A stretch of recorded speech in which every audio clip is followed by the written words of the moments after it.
Yes, sir. Yes, sir. We live. We back, man. Welcome back to the Golden Goose DFS show. I am your host, Chandler Blakely, aka Goose. We are the leaders in single entry 3 max and 20 max content, but you know what I always tell you, man. Have no fear. If that's not your particular style of play.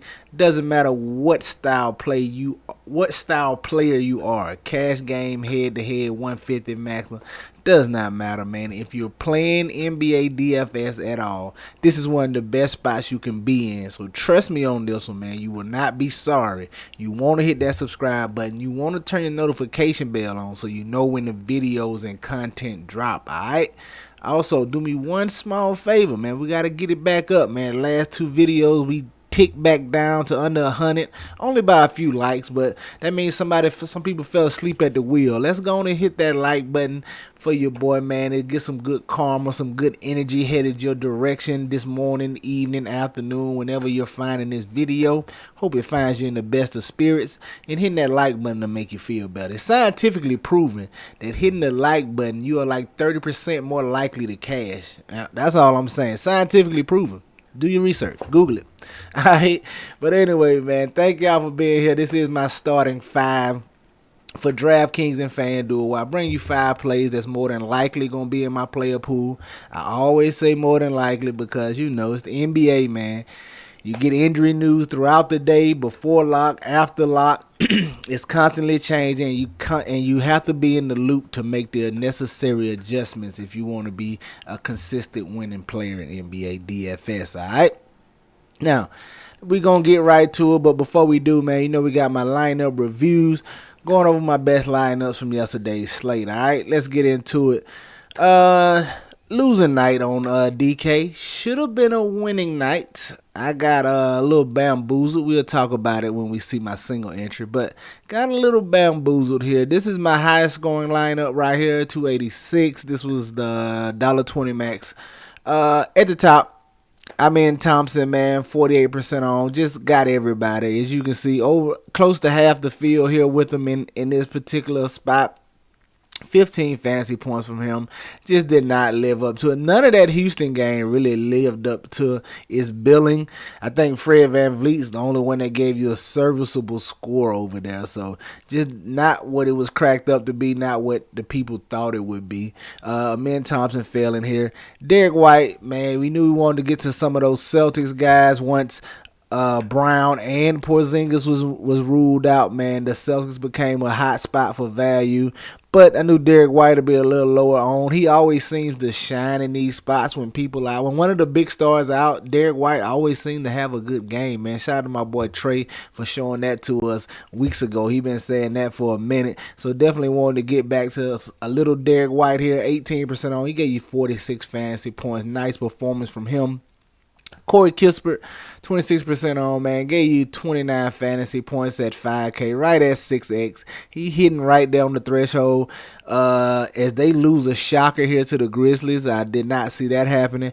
I expected a better performance from Corey Kispert and Kuzma as well. He didn't do as good as well, so probably why they lost more than likely. Jason Tatum, 34% on. Knew he was going to be chalked with those guys out over there. 51 fantasy points as they kind of blew out the Jazz here. Luke Cornett, 47% on a huge value piece as well. 34 fantasy points from him. He was solid.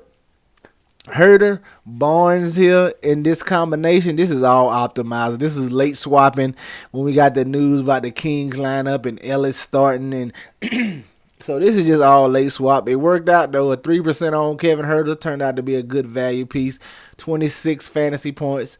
3,900 Harrison Barnes was a solid value piece, man. Give me 30 fantasy points.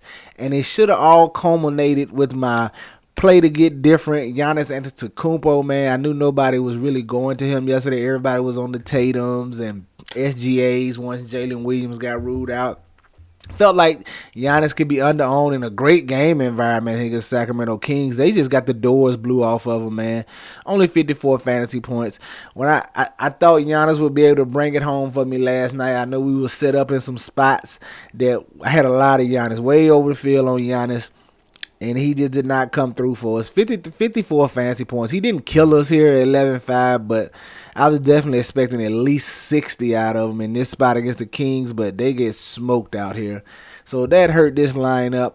Now, my single entry, man, should have easily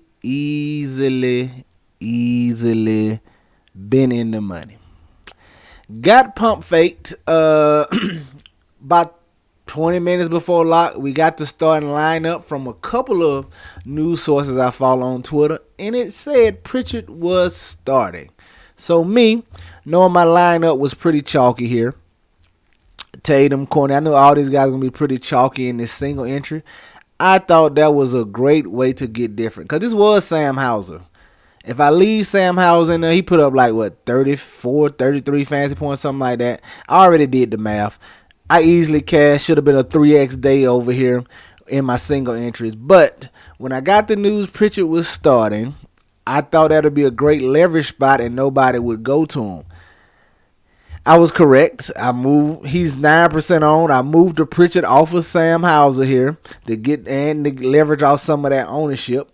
But then after lock, they corrected themselves with a tweet and changed it and said Drew Holiday was starting. I was shocked. I was shocked when I first saw it that Pritchard was starting. I should have looked further into it, but I saw it with like 10 minutes before this game locked. So my instincts was just go change it and get some Pritchard in there and get some leverage on some guys on in a couple of lineups, get some leverage off of Hauser. Like I said, then after lock, they announced the correct starting lineup, and Pritchard was not in it, but it was locked already. I was screwed, so I had to ride it out. So the news sources screwed me out of a little triple up over here, but I am not going to be mad at it. They didn't make me switch it. I could have left it, so I'll take my L there. We'll take my lump. Rest of my single entry lineup, though, SGA at the top, 35%. Told you I wanted to get to some of him if Jalen Williams was ruled out. We did get there. He started out a little slow, finished up strong, though, 56 fantasy points. Definitely thought we'd be a 60-plus burger from him as well, but they lost here by 10 to the Pacers. I'm in Thomas, 66% on over here, failed everybody. Corey Kispert once again, 29 fantasy points. And Jabari Smith, man, he let me down in this spot. Took him forever to get going. He got 32 fantasy points, and all this came in the second half. I think he had like 6 fantasy points at halftime, something crazy, man. Just did not get going early. Really hurt us in this spot. I was expecting a big day from him, but 32 fantasy points, pardon me, didn't kill me at 6.6K. Trey Jefferson, 4.1, 9% on. Look, that was an all optimizer. The optimizer kept spinning them to me. And I knew it would be a great way to get different because nobody was going there. And like I said, I knew the rest of my lineup was super chalky. So getting different in this spot I thought was a great idea. Worked out well in my favor. 10% on Trey Jefferson. Had the best game of his short-lived NBA career so far. 34 fantasy points, man. 24 points scoring. Big night scoring the ball from him. Jason Tatum, 49% on, man. 51 fantasy points. And then Cornette at the bottom. 34 fantasy points. Like I said, we got hosed.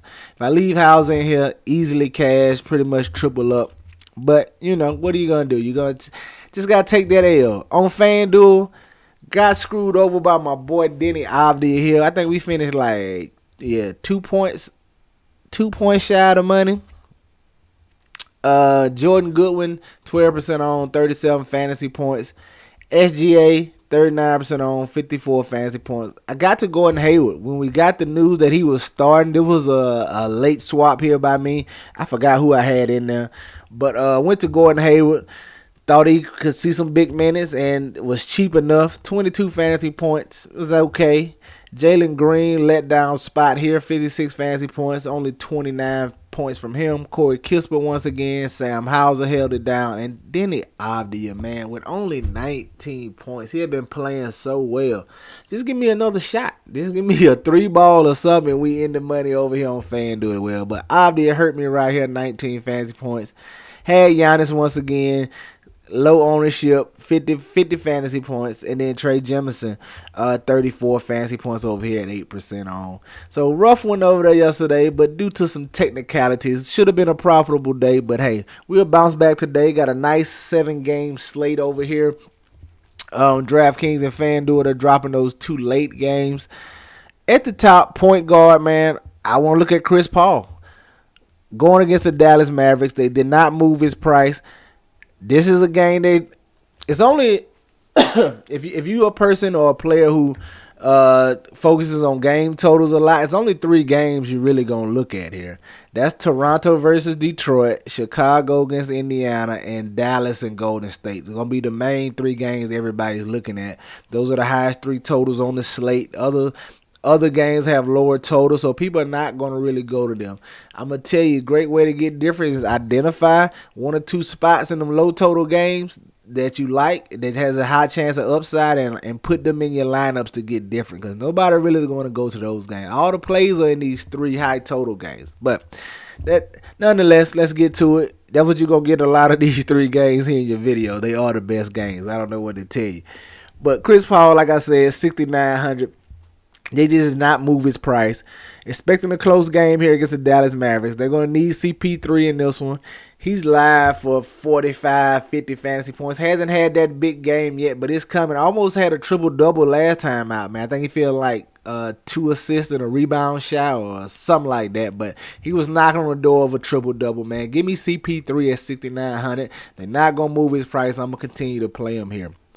At the shooting guard, we're waiting on Toronto news now. We have Quickly and Trent Jr. questionable. They could be back today. But even if they are, it's still a live chance that Grady Dick gets into the starting lineup because Barrett is out no matter what. So we got RJ Barrett out this game. We're going to need that Quickly and Trent news. But however it breaks, Grady Dick should be live here to possibly start or still pick up big minutes. Lock him in if Trent if just Trent is out, he should be in the starting lineup. But it's a lot of different ways they could go. They still have Bruce Brown over there who just came back. We're gonna have to pay attention. But if Grady Dick is in this starting lineup at 4,800, I think you can sign me up. Good game environment here going against the Pistons. I already told you it's one of the 3 highest total games on the slate. I don't mind going right back to Grady Dick, provided he's starting. Now, if he's not starting, we're gonna have to adjust. All right. At the small forward, the big fettuccine, man, Simone Fontecchio. Now, this is another injury-related play. We're going to need that Thompson news. He's been questionable. He missed last game, the game before he left early with asthma, so hopefully he's getting that together. We don't know if we're going to have him in this spot. If he plays, it's an easy fix. We can just go to Thompson. But if he is out, man, I expect Fontecchio to start, and you can just sign me up for my boy once again. Great matchup here against the Raptors. They've been struggling on defense all season. Man, pardon me. Give me some Simone Fontecchio, 5,100, provided he's in the starting lineup. All right, similar to Grady Dick. If he is out, we'll adjust and we'll go to Thompson if he plays. But as long as Fontecchio's in that starting lineup, you can sign me up at 5,100. Like the matchup going up against the Raptors here. At the power forward spot, I'm gonna go back to DeMar DeRozan, man, 8,200. Great spot here against the Indiana Pacers. Hopefully we get a bounce back from the other night when we took them and that whole Bulls side just failed us as they got blew out. Expecting them to bounce back here. Going against this Pacers team is a pace-up matchup, no defense. You already know. You've been hearing it all season about the Pacers. Liking the DeRozan at 8,200. Expecting a bounce-back performance here. As you know, those 3 guys for the Bulls have just been playing big minutes. I like DeRozan. At the center spot, I want to look at Jalen Duren. Center's a little tough right now, man.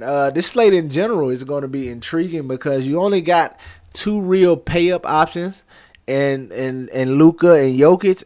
Once it gets outside of that, it gets pretty rough. So it's going to be interesting to see how this slate plays out. Center is a plethora of options you can go to. They all in similar price ranges. I'm gonna look to Duren here, though. Going against Toronto. Duren, he's going to see 30-plus minutes, barring foul trouble, anything. In a close contested game, he can see 33, 34, upwards of 37 minutes we've seen him get in the past. Vegas expecting this to be close. They're expecting it to be high scoring.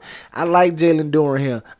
Always live for a double-double. Should walk in the gym with a double-double. Although he hasn't had those as big a rebounding games as he had early in the season. Probably got something to do with Isaiah Stewart being back, cutting into that. Early in the year, he was having 20 rebound games, 18 rebound games. And he one of them classic vintage performances out of him here. But either way, he definitely can give you a good return at 6,700. Sign me up for Jalen Duren. All right? There you have it. Just starting five for DraftKings. Chris Paul, Grady Dick, Simone Fontecchio, DeMar DeRozan, and Jalen Duren. Get you some exposure to these guys. Get them in your player pools. They for sure gonna be in mind. Let's go look at FanDuel and see what I'm liking over there. If you haven't hit that like button, man, what you waiting on? Go on and do that thing for your boy, all right?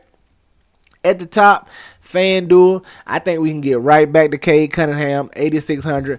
Just told you this is a good matchup. Cade Cunningham has been playing well the past few games. I expect that to continue. See no reason for it to stop against this Toronto defense. Sign me up for Cade Cunningham at 8,600. At shooting guard, staying with Grady Dick. But like I said, we're going to need, sorry guys, again, becoming a little under the weather over here, man. Sinus is draining, all that, so pardon me. But Grady Dick, 5,200. Like I said, if he's in the starting lineup, you can sign me up. If not, we adjust. But we're going to need that injury news. And we should have it before lock. It is the first game. So not really worried about sweating it out and waiting for this one. Give me some Grady Dick if he's starting. At the small forward, man, Simone Fontecchio, 6,100. Price is up a little bit over here, but I still think he can pay that off provided he's starting. If he's starting, he's getting big minutes. 37 minutes in his last start. They love to play him minutes here. The Detroit coach likes him over here. So if Thompson is out, man, you can just sign me up for Fontecchio, even though he's a little more expensive over here on FanDuel. At the power forward, won't look at Zion, man. 8,600. Seem to be picking it back up these last few games. Kind of a tough matchup here against the Cleveland Cavaliers, but it's it's not as tough with no Mobley out there. It's gonna be interesting to see. They probably try to put Niang on him, but I don't think he got the foot speed to guard Zion. So it'd be intriguing to see who covers Zion in this spot. They might just let Jared Allen go do it. We'll have to see. But Zion playing well. A lot of the ball handling responsibilities, man. Sign me up for Zion Williams here at 8,600. Have no problem going back to him in this spot. And then at the center, I don't mind looking at Nikola Vucic, man. Same thing for DeMar DeRozan. Great game environment here against the Pacers. Pace-up matchup. Not really worried about the defense down low. Miles Turner like a good help defender. You know, block shots that way. He's not on ball stopper at the center spot. So Vooch should be able to work out down low here a little bit. And he's a seasoned vet. The best part of Vooch is his offensive game because his defense ain't really there. So I like getting the Vooch here at 8,200 in a pace-up game against the Pacers with a lack of defense. All right. There you have it, man. Your starting five for FanDuel. Nikola Vucic, Zion Williams, Simone Fontecchio, Grady Dick, and Cade Cunningham. Get you some exposure to these guys. Get them in your player pools. They for sure going to be in mind. Y'all already know. Any questions, comments, concerns, leave them down below. Holler at me on Twitter. Does not matter. I respond when I see it. Y'all know the motto. Chances make champions. Y'all green up. I'll catch y'all next time. All right? Let's get it.